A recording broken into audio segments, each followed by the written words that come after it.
it's the same shape of the actual Chemex, which you'll see in a minute. It also mentions Chemex bonded filters, which are the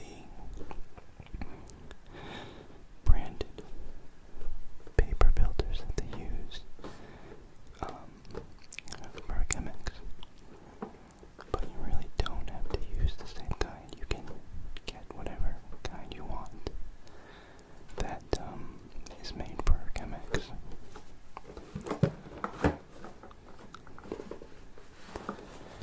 There's some copy on the back here. Best copy I've ever had. Every time you have it. What looks like Chemex has been around for about, well, it's been used around since 1941.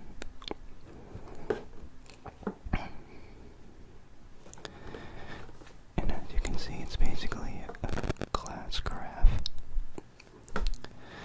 with cardboard, wooden bamboo or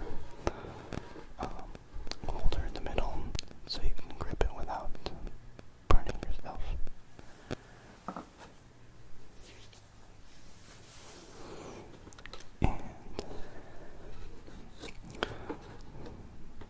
And it's made of non-porous borosilicate glass, which doesn't absorb odors or chemical residues. Which is nice because if you're switching between different kinds of coffee, from light roast to dark roasts, medium roast or beak roasts, you don't want it to have a preset flavor from the glass, from the last batch. And the other thing is you don't want the dishwasher detergent or the soap that you use to clean out the carafe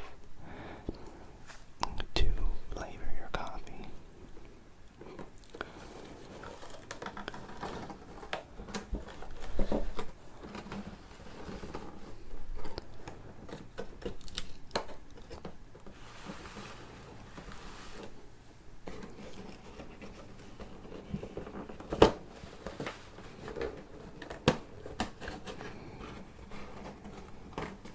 This is always the most nerve-wracking part of opening anything on camera because it has the potential for loud popping noises.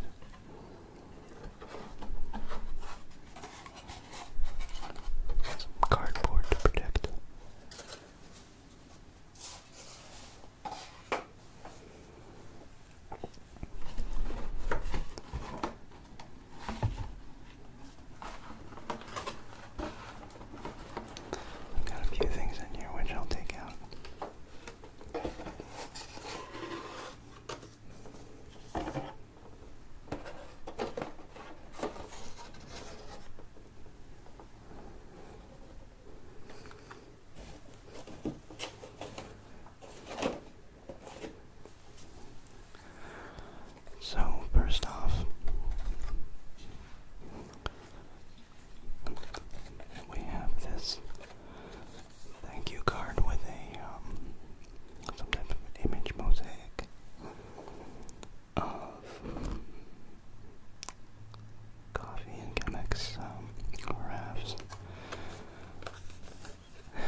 interesting. They have a hand-blown kettle, water kettle. Can't see I've never seen a kettle like that before. It says it's designed in 1941.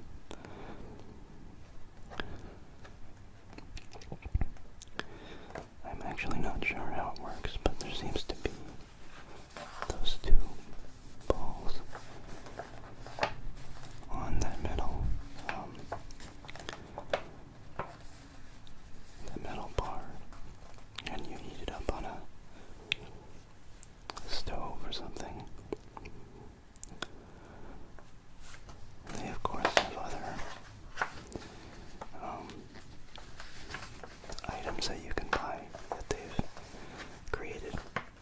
Coffee accessories, coffee cover, cream and sugar set, a hand-blown mug, all of which have a similar shape, the branded kind of shape of a Chemex. And then of course it looks like there are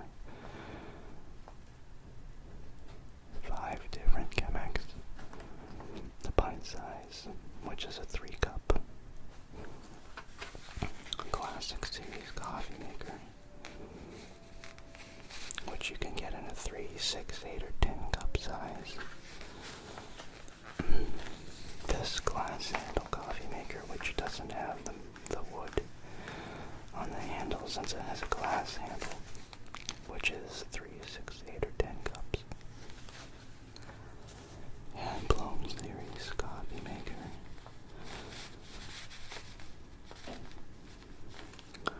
which is available in 3, 5, 8, 13, and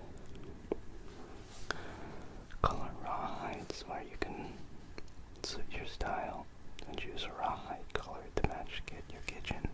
And they have green, yellow, orange, red, blue, gray, and black.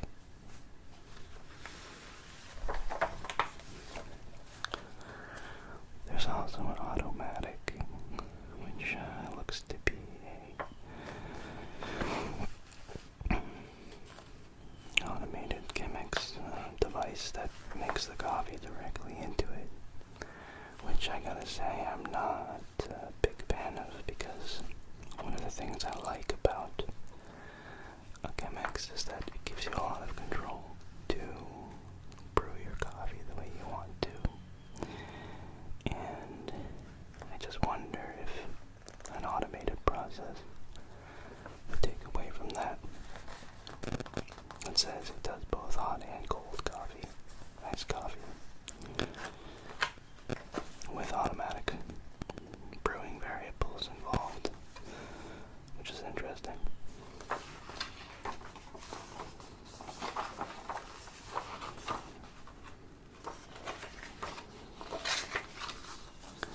Okay. Now,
can see maybe there's this little ridge here, which lines up with the spout, the pouring spout. I believe that it's to make sure you don't have air bubbles when you're pouring the coffee like this. You could get an air bubble in here that would make it very difficult to pour the coffee. Okay, so the way that they recommend doing it is to grind your coffee first with a burr grinder. I have a hand burr grinder as well as an electric one, allowing you to control the size and coarseness of the beans. I always like to grind it fresh. When I make my coffee, it's kind of, I don't know. I find it to be almost like a ritual. Making coffee is how I start my day. So whatever I can do to make it more enjoyable, including spending more time on it, is something I really like. So I hand grind my coffee or use a burr grinder, electric one. And you have to use the filters. So let me show you a filter.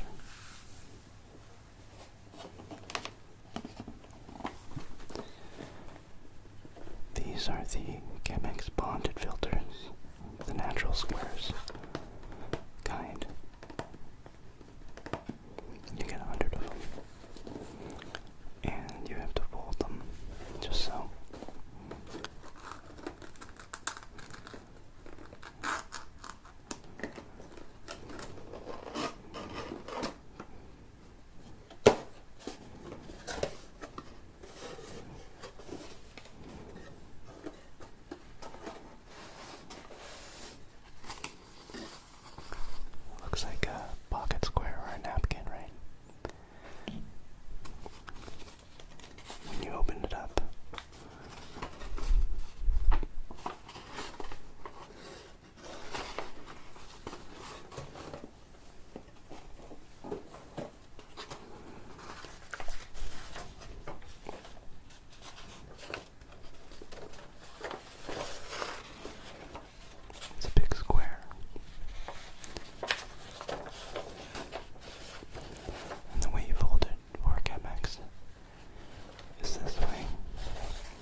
slowly pouring the rest of the water in circles back and forth to saturate the coffee evenly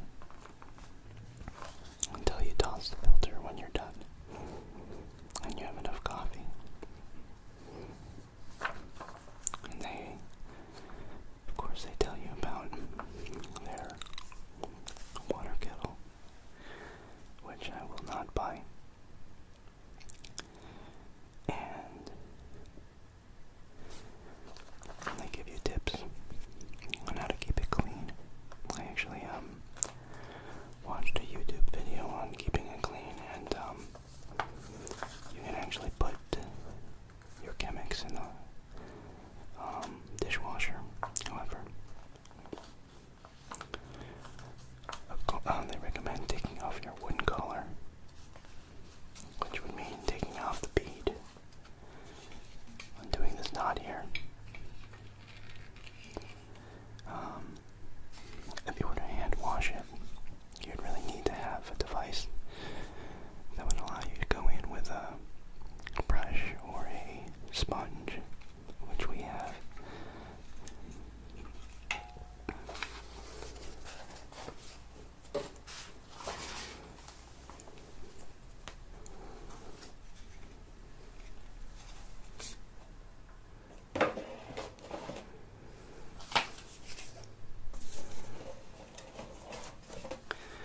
Next up,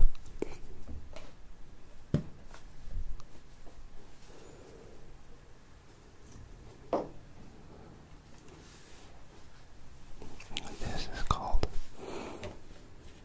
an Aeropress. It's another coffee device. This brews about a cup, a little less than a cup. I like this for a couple of reasons. One, because it's easy to use, dispose of, and clean. And also brews a really nice proportioned cup of coffee. The one downside is that you don't get much coffee out of it. It pours just less than a full cup, in my opinion. Usually fills a regular coffee cup, maybe a little less than 2/3 of the way up. The way it works.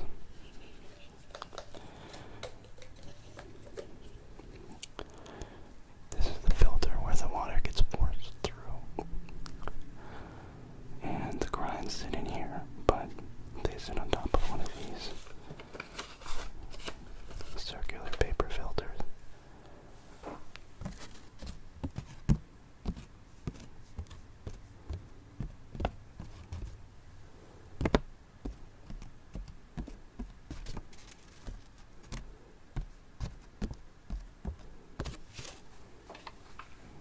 And they go right in here. You're supposed to wet them first, just like you do with a Chemex filter, to get rid of the paper taste.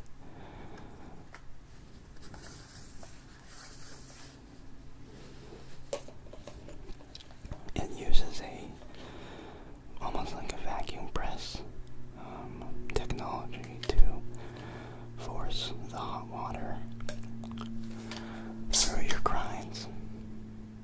I'm trying to do this without making too much noise, because it can be kind of squeaky. Now I brew it in the inverted way, but I'll show you how a lot of people use this device. So, I believe the instructions that come with this tell you to take this plunger out. You can see it's a wood plunger on the end here. You screw on the cap with the filter. You pour your grinds in here. And you place it on top of your cup. You pour your water in and plunge. What I don't like about this method is that when you do this,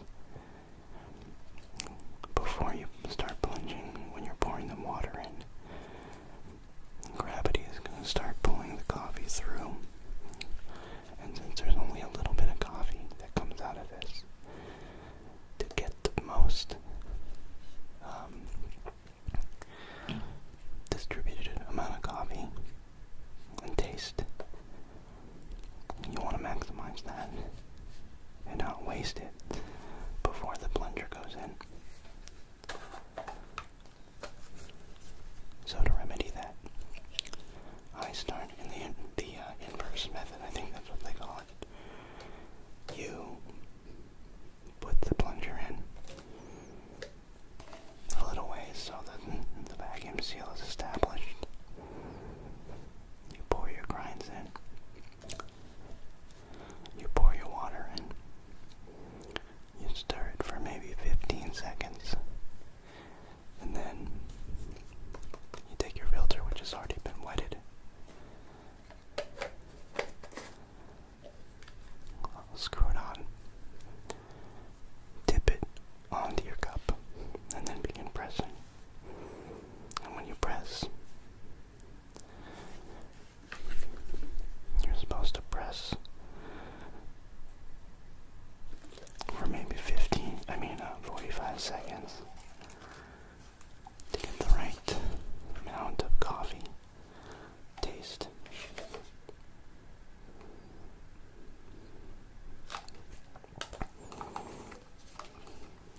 The great part about when you finish is that the plunger goes all the way to the bottom and then stops, catches itself right about there.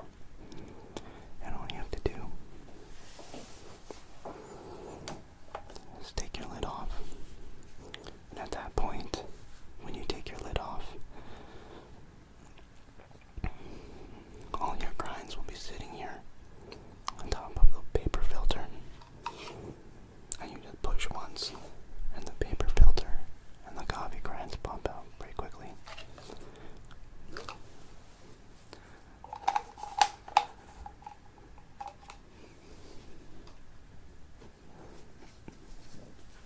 And these filters come with it. To be honest, I've had this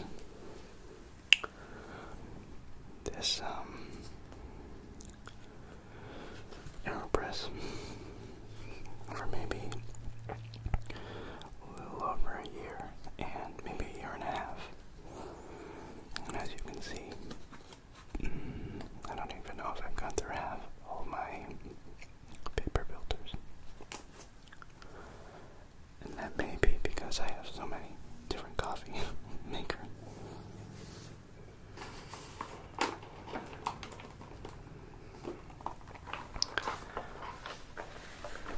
So here I've got some Starbucks whole beans, French roast, a dark coffee,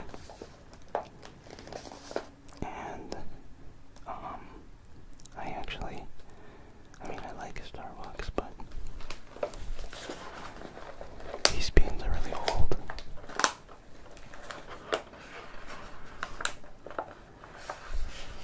And I thought that might be good for an ASMR video.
dinosaur farm. It's all the way up on the adventure scale. Producer is Israel Tegefa. Altitude 1,950 to 2,350 meters.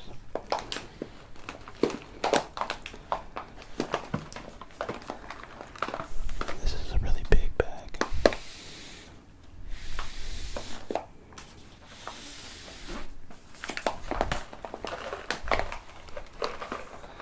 I want to show you a feature that I really like about coffee bags. There's this little hole here. You'll notice this on most whole bean bags or even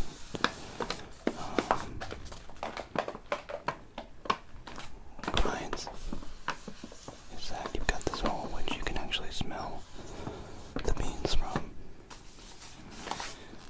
I don't think that's why they have this. It's probably have to do with the